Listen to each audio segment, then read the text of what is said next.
The message you are about to hear was written and recorded on a record in 1956 by Earl Nightingale. This message is the answer to the question that he had been searching for from the time he was about 9 years old.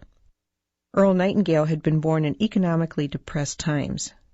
As a child, because they were so poor, Earl desperately wanted to know why some people grew up to enjoy prosperity, while others, like his family, struggled merely to survive. Unable to find answers to his questions from grown-ups, Earl began reading everything he could, believing that someone, somewhere, had the answer. Many years passed, and when Earl was 35 years old, he wrote and recorded this message. It was to be played one Saturday morning to a small group of salesmen during his absence. When Earl returned, he learned that the message had made such a positive impact on the men, they wanted copies to share with their friends and family. Earl arranged with Columbia Records to duplicate the record to meet the many requests. Much to Earl's surprise, in very little time, without any real advertising or marketing, over 1 million copies had been sold, and he received a gold record. Earl called the message The Strangest Secret. And this single recording was the seedling from which the entire personal development industry grew. And because Earl had discovered the true meaning of the strangest secret, which determines the outcome of one's life, he went from poverty to become one of the most highly recognized voices and names throughout the United States and from the West Indies to South Africa. His daily radio program, Our Changing World, was the world's most widely sponsored radio program and was heard daily across the United States, Canada, Mexico, Australia, the Bahamas, Guam, New Zealand, Puerto Rico, the Armed Forces Radio, and 30 countries overseas. I'm Diana Nightingale, and since my husband's death in 1989, I have continually looked for new effective ways to continue to share Earl's many messages of inspiration with the world. The personal development industry is so vast today, and yet people around the world attribute the strangest secret as being the one message that has most positively affected their lives. Earl revised The Strangest Secret several times over the past 40 years as times changed. Because of these changes, I believe you will appreciate the historic value of this original recording. As you listen, you will notice how the statistics reflect those of the mid-1950s. You'll also hear Earl mention the other side of the record. But 40 years later, the message is as true and valuable as it was then. Now I invite you to sit back, relax, and enjoy the original, The Strangest Secret, by Earl Nightingale.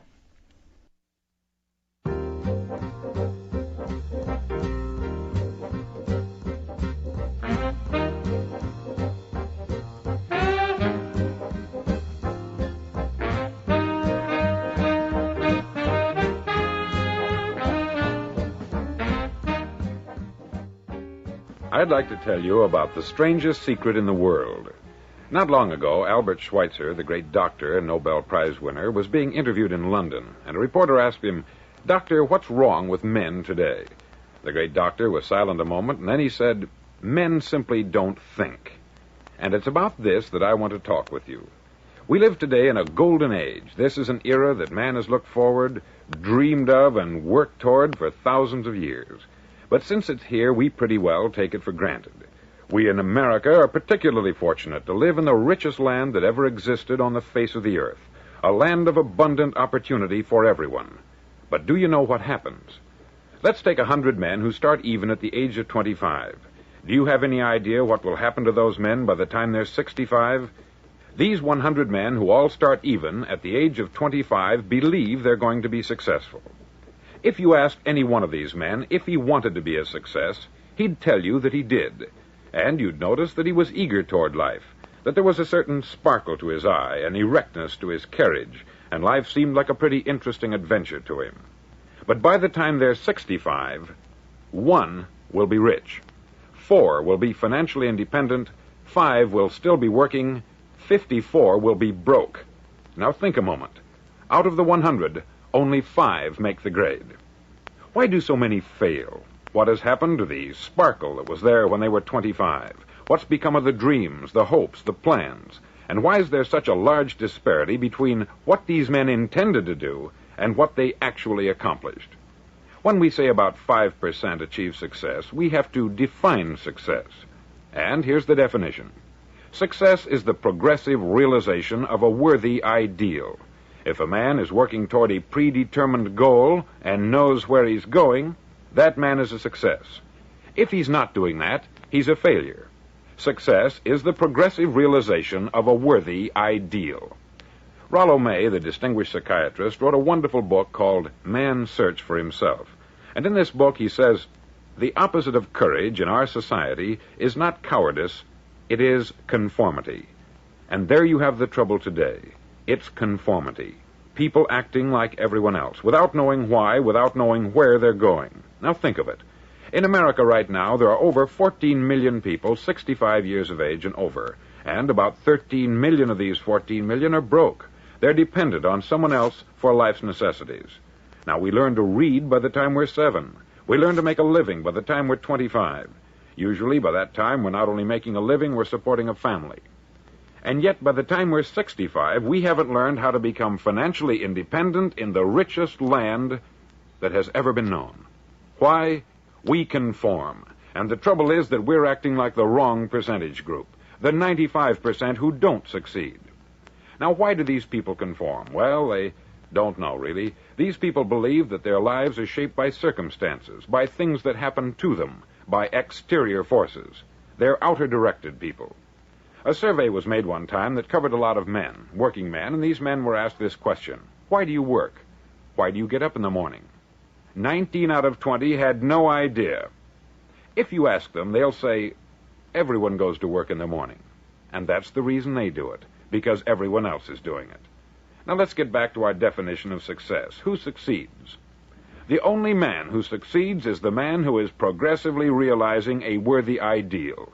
He's the man who says, I'm going to become this, and then begins to work toward that goal. I'll tell you who the successful people are. A success is the school teacher who's teaching school because that's what she wanted to do. The success is the woman who's a wife and mother because she wanted to become a wife and mother and is doing a good job of it. The success is the man who runs the corner gas station because that's what he wanted to do. The success is the successful salesman who wants to become a top-notch salesman and grow and build with his organization. A success is anyone who is doing deliberately a predetermined job because that's what he decided to do deliberately. But only 1 out of 20 does that. That's why today there isn't really any competition, unless we make it for ourselves. Instead of competing, all we have to do is create.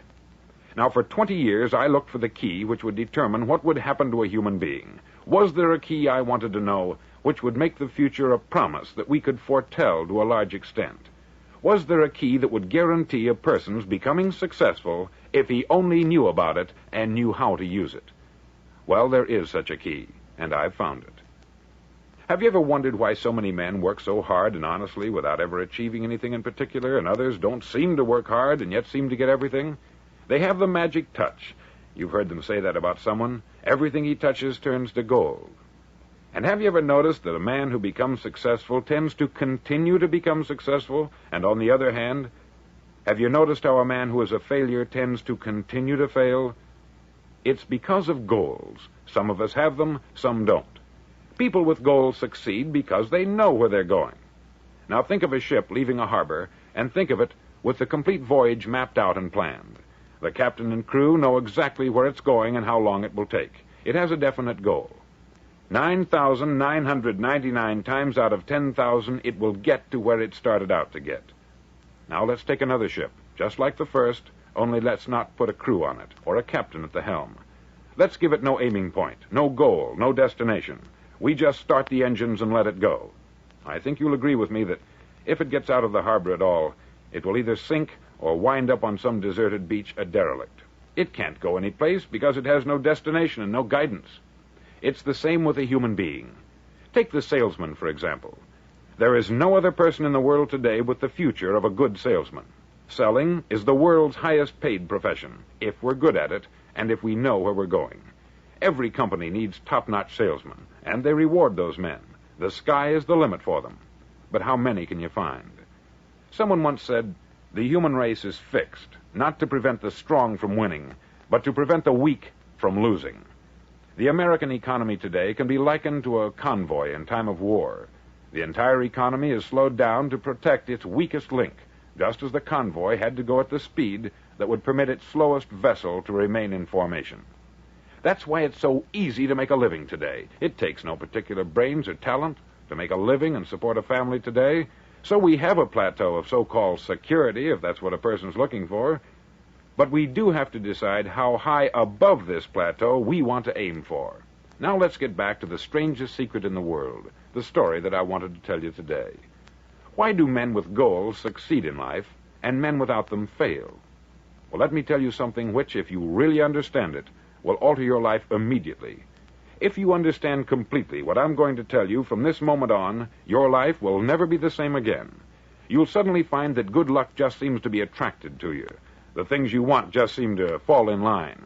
And from now on, you won't have the problems, the worries, the gnawing lump of anxiety that perhaps you've experienced before. Doubt, fear, well, they'll be things of the past. Here's the key to success, and the key to failure. We become what we think about. Now let me say that again. We become what we think about. Throughout all history, the great wise men and teachers, philosophers and prophets have disagreed with one another on many different things. It is only on this one point that they are in complete and unanimous agreement. Listen to what Marcus Aurelius, the great Roman emperor, said. He said, "A man's life is what his thoughts make of it." Disraeli said this, "Everything comes if a man will only wait. I have brought myself by long meditation to the conviction that a human being with a settled purpose must accomplish it, and that nothing can resist a will that will stake even existence for its fulfillment." Ralph Waldo Emerson said this, "A man is what he thinks about all day long." William James said, "The greatest discovery of my generation is that human beings can alter their lives by altering their attitudes of mind." And he also said, "We need only in cold blood act as if the thing in question were real, and it will become infallibly real by growing into such a connection with our life that it will become real. It will become so knit with habit and emotion that our interest in it will be those which characterize belief." He also said this, "If you only care enough for a result, you will almost certainly attain it. If you wish to be rich, you will be rich. If you wish to be learned, you will be learned. If you wish to be good, you will be good. Only you must then really wish these things, and wish them exclusively, and not wish at the same time 100 other incompatible things just as strongly." In the Bible you read, in Mark 9:23, "If thou canst believe, all things are possible to him that believeth." Dr. Norman Vincent Peale said this, "This is one of the greatest laws in the universe. Fervently do I wish I had discovered it as a very young man. It dawned upon me much later in life, and I've found it to be one of the greatest, if not my greatest discovery outside of my relationship to God. And the great law, briefly and simply stated, is that if you think in negative terms, you'll get negative results. If you think in positive terms, you will achieve positive results. That is the simple fact which is at the basis of an astonishing law of prosperity and success. In 3 words, believe and succeed." William Shakespeare put it this way, "Our doubts are traitors, and make us lose the good we oft might win by fearing to attempt." George Bernard Shaw said, "People are always blaming their circumstances for what they are. I don't believe in circumstances. The people who get on in this world are the people who get up and look for the circumstances they want, and if they can't find them, make them." Well, it's pretty apparent, isn't it? And every person who discovered this, for a while believed that he was the first one to work it out. We become what we think about. Now, it stands to reason that a person who's thinking about a concrete and worthwhile goal is going to reach it, because that's what he's thinking about. And we become what we think about. Conversely, the man who has no goal, who doesn't know where he's going, and whose thoughts must therefore be thoughts of confusion and anxiety and fear and worry, becomes what he thinks about. His life becomes one of frustration, fear, anxiety, and worry. And if he thinks about nothing, he becomes nothing. Now, how does it work? Why do we become what we think about? Well, I'll tell you how it works as far as we know. Now, to do this, I want to tell you about a situation that parallels the human mind. Suppose a farmer has some land, and it's good, fertile land. Now, the land gives the farmer a choice. He may plant in that land whatever he chooses. The land doesn't care. It's up to the farmer to make the decision. Now, remember, we're comparing the human mind with the land, because the mind, like the land, doesn't care what you plant in it. It will return what you plant, but it doesn't care what you plant. Now, let's say that the farmer has two seeds in his hand. One is a seed of corn, the other is nightshade, a deadly poison.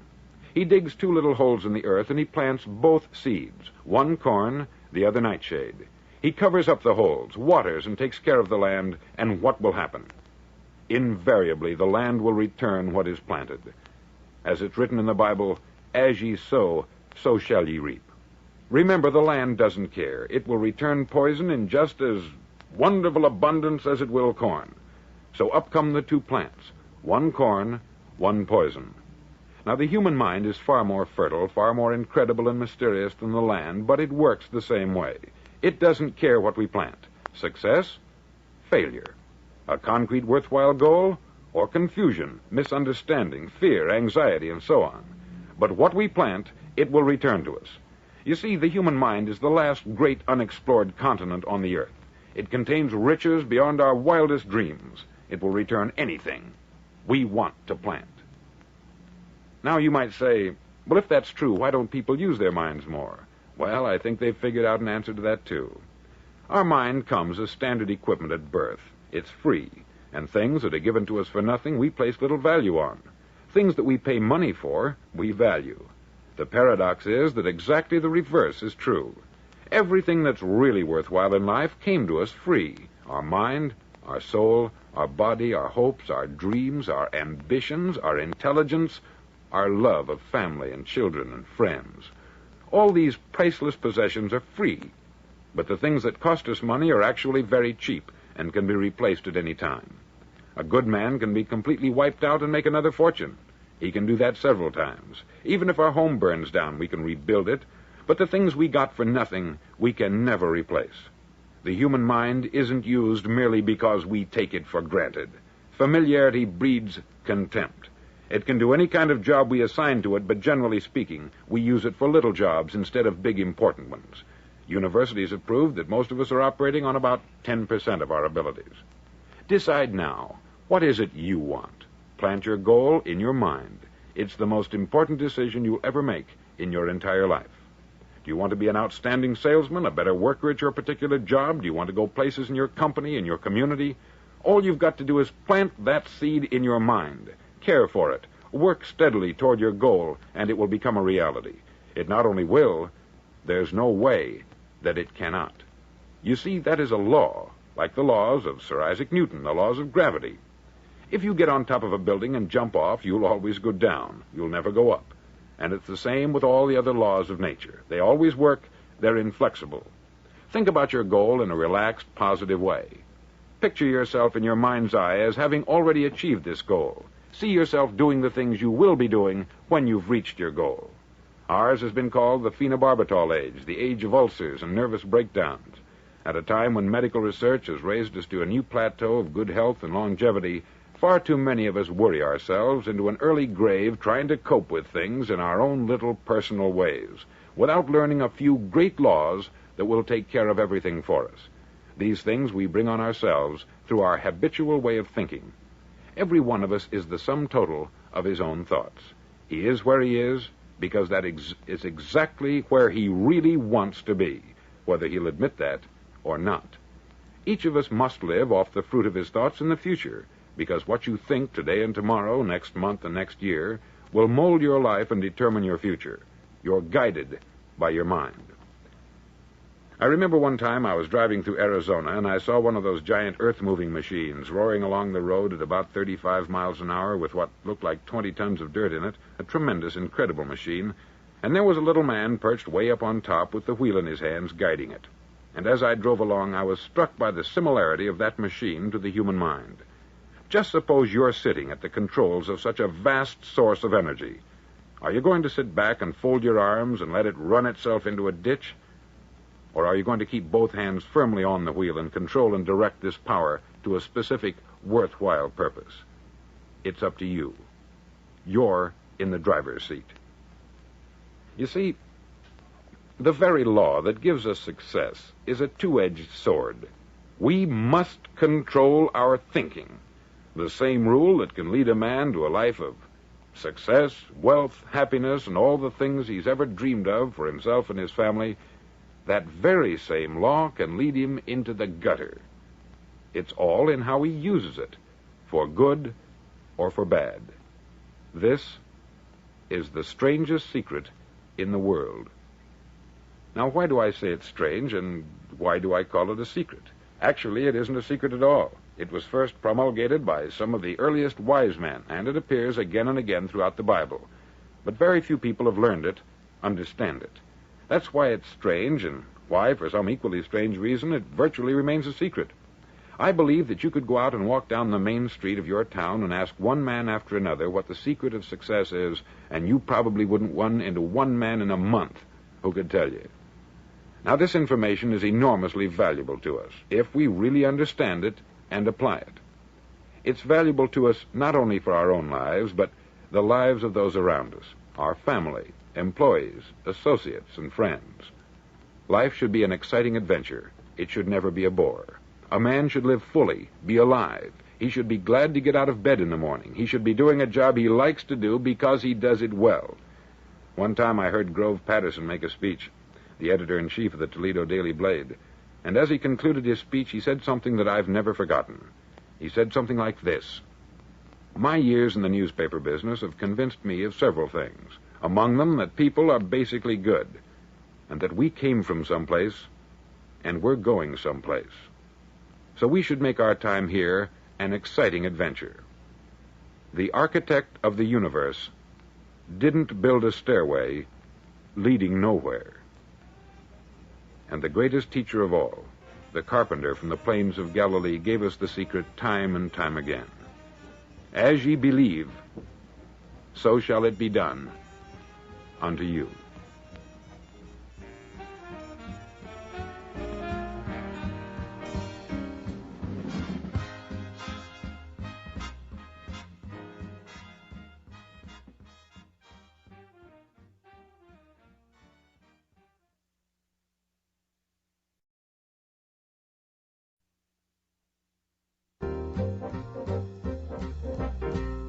On side number 1 of this record, I've explained the strangest secret in the world and how it works.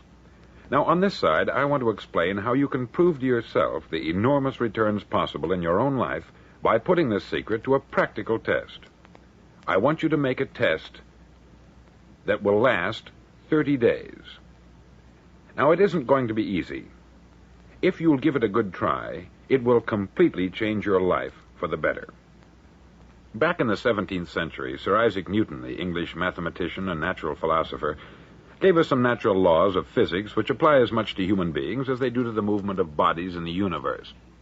Now, one of these laws is that for every action, there is an equal and opposite reaction.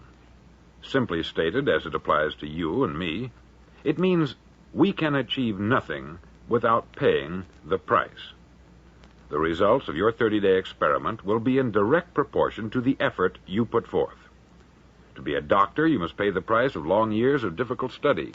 To be successful in selling, and remember that each of us succeeds to the extent of his ability to sell, selling our families on our ideas, selling education in schools, selling our children on the advantages of living the good and honest life, selling our associates and employees on the importance of being exceptional people, to, of course, the profession of selling itself. But to be successful in selling our way to the good life, we must be willing to pay the price. Now, what is that price? Well, it's many things. First, it's understanding emotionally, as well as intellectually, that we literally become what we think about, that we must control our thoughts if we're to control our lives. It's understanding fully that, as ye sow, so shall ye reap. Secondly, it's cutting away all the fetters from the mind and permitting it to soar as it was divinely designed to do. It's the realization that your limitations are self-imposed and that the opportunities for you today are enormous beyond belief. It's rising above narrow-minded pettiness and prejudice.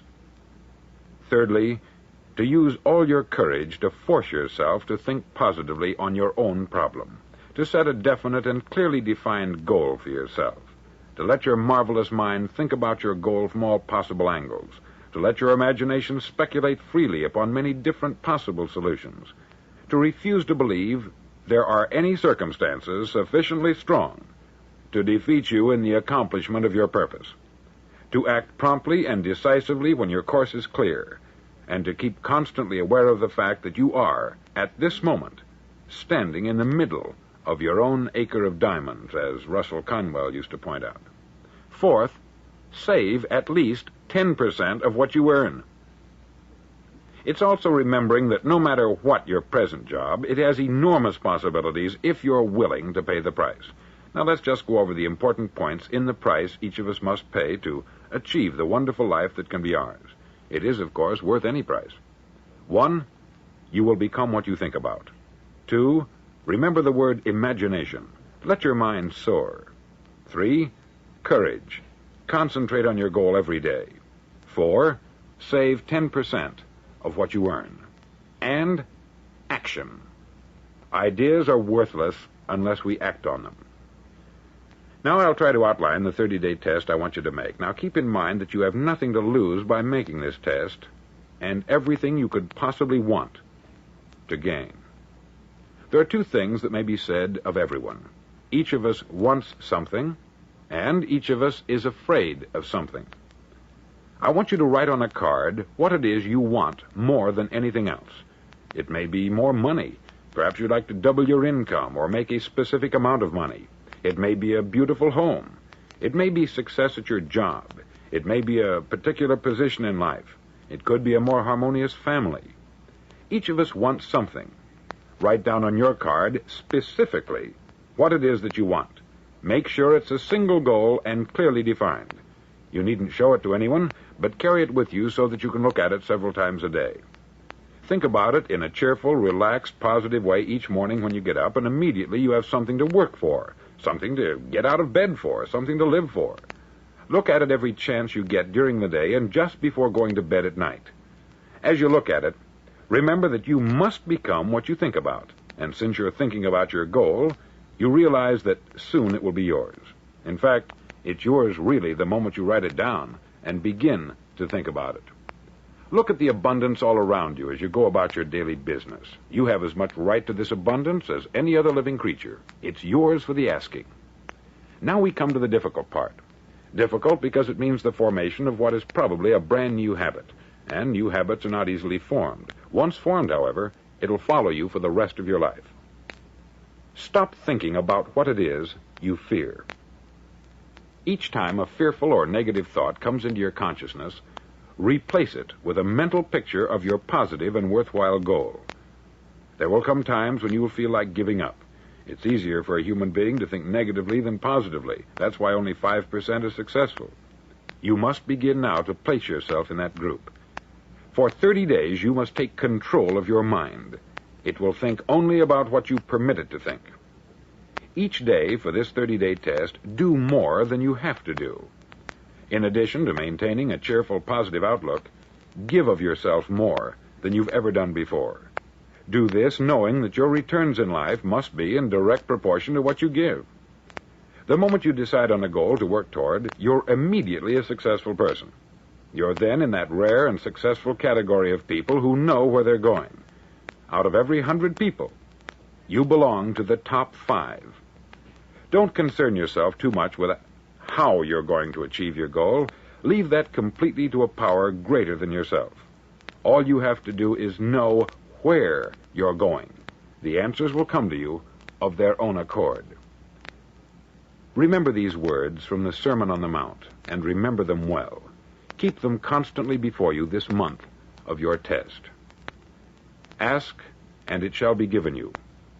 Seek, and ye shall find. Knock, and it shall be opened unto you. For every one that asketh receiveth, and he that seeketh findeth, and to him that knocketh it shall be opened. It's as marvelous and as simple as that. In fact, it's so simple that in our seemingly complicated world it's difficult for an adult to understand that all he needs is a purpose and faith. For 30 days, do your best. If you're a salesman, go at it as you've never done before, not in hectic fashion, but with the calm, cheerful assurance that time well spent will give you the abundance in return you deserve and want. If you're a homemaker, devote your 30-day test to complete giving of yourself without thinking about receiving anything in return, and you will be amazed at the difference it makes in your life. No matter what your job, do it as you've never done it before for 30 days. And if you've kept your goal before you every day, you'll wonder and marvel at this new life you've found. Dorothea Brand, outstanding editor and writer, discovered it for herself and tells about it in her fine book, Wake Up and Live. Her entire philosophy is reduced to the words, act as though it were impossible to fail. She made her own test with sincerity and faith, and her entire life was changed to one of overwhelming success. Now you make your test for 30 full days. Don't start your test until you've made up your mind to stick with it. You see, by being persistent, you're demonstrating faith. Persistence is simply another word for faith. If you didn't have faith, you would never persist. If you should fail during your first 30 days, by that I mean suddenly find yourself overwhelmed by negative thoughts, you've got to start over again from that point and go 30 more days. Gradually, your new habit will form until you find yourself one of that wonderful minority to whom virtually nothing is impossible. Don't forget the card. It's vitally important as you begin this new way of living. On one side of the card, write your goal, whatever it may be. On the other side, write the words we've quoted from the Sermon on the Mount. Ask, and it shall be given you. Seek, and ye shall find. Knock, and it shall be opened unto you. In your spare time during your test period, read books that will help you. Inspirational books like the Bible, Dorothea Brand's Wake Up and Live, The Magic of Believing by Claude Bristol, Think and Grow Rich by Napoleon Hill, and other books that instruct and inspire. Nothing great was ever accomplished without inspiration.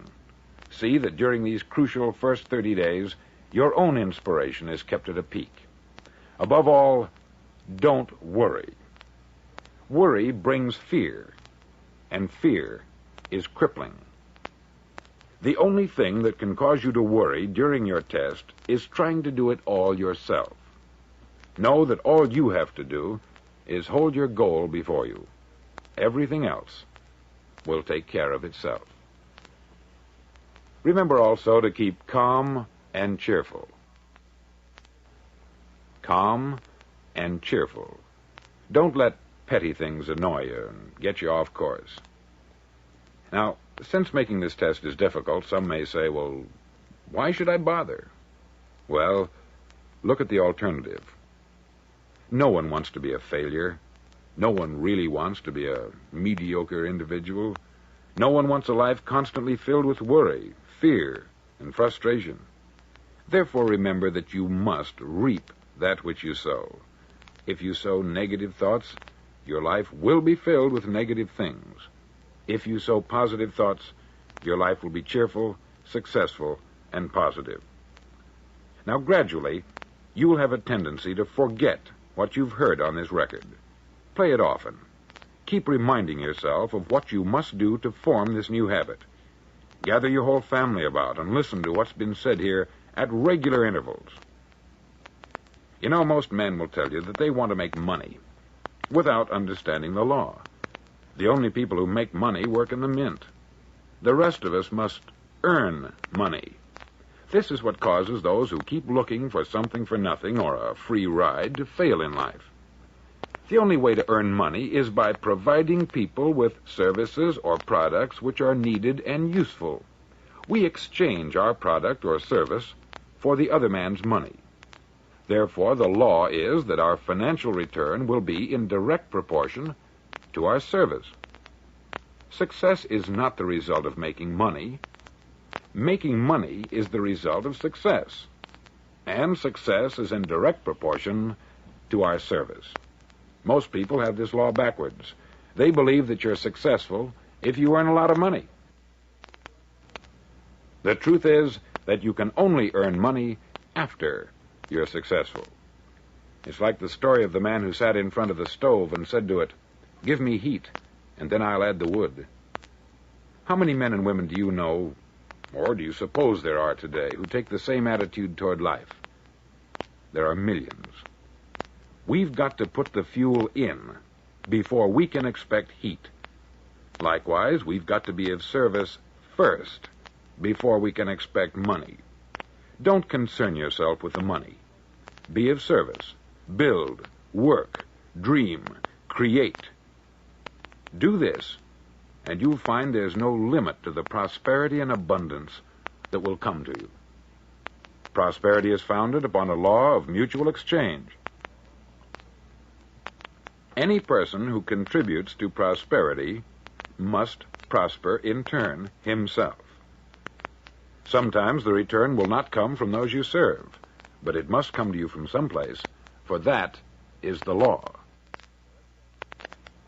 For every action, there is an equal and opposite reaction. As you go daily through your 30-day test period, remember that your success will always be measured by the quality and quantity of service you render, and money is a yardstick for measuring this service. No man can get rich himself unless he enriches others. There are no exceptions to a law. You can drive down any street in America and from your car estimate the service that's being rendered by the people living on that street. Had you ever thought of this yardstick before? It's interesting. Some, like ministers and priests and other devoted people, measure their returns in the realm of the spiritual, but again, their returns are equal to their service. Once this law is fully understood, any thinking person can tell his own fortune. If he wants more, he must be of more service to those from whom he receives his return. If he wants less, he has only to reduce this service. This is the price you must pay for what you want. If you believe you can enrich yourself by deluding others, you can only end by deluding yourself. Just as surely as you breathe, you'll get back what you put out. Don't ever make the mistake of thinking you can avert this. It's impossible.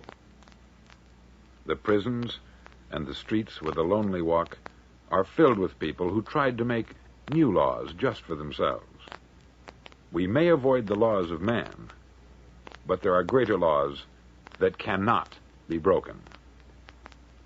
An outstanding medical doctor recently pointed out 6 steps that will help you realize success. 1, set yourself a definite goal. 2, quit running yourself down. 3, stop thinking of all the reasons why you cannot be successful, and instead think of all the reasons why you can. 4, trace your attitudes back through your childhood and try to discover where you first got the idea you couldn't be a success, if that's the way you've been thinking.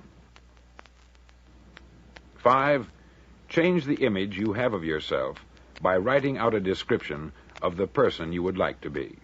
And 6, act the part of the successful person you have decided to become. The doctor who wrote those words is a noted West Coast psychiatrist, David Harold Fink, M.D. Do what all the experts since the dawn of recorded history have told you you must do. Pay the price by becoming the person you want to become. It's not nearly as difficult as living unsuccessfully. Make your 30-day test. Then repeat it. Then repeat it again. Each time it will become more a part of you until you'll wonder how you could ever have lived any other way.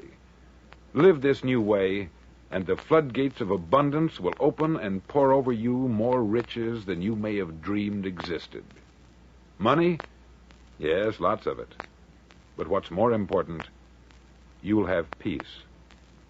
You'll be in that wonderful minority who lead calm, cheerful, successful lives. Start today. You have nothing to lose, but you have a life to win.